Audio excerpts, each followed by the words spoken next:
محکمہ wild life and fisheries کی کامیاب کارروائی۔ رائے پور کے مقام پر کامیاب چھاپہ مار کر گوجرانوالہ سے آئے ہوئے ایک اور باز کے شکاری کو محکمہ وائلڈ لائف کی ٹیم نے دھر لیا۔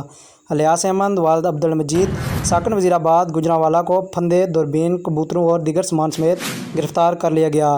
ڈپٹی ڈائریکٹر وائلڈ لائف محمد ساجد کی ہدایت پر اور ہیڈ گیم واچر محمد اشفاق کی سرپرستی میں گیم واچر راجہ محمد عمران اویس خان نے رائے پور کے مقام پر کامیاب چھاپہ مار کر باز کے شکاری کو رنگے ہاتھوں گرفتار کر لیا۔ سیاسی و سماجی حلقوں کی طرف سے محکمہ وائلڈ لائف اینڈ فشریز کے اہلکاروں کو کامیاب کارروائی پر مبارکباد۔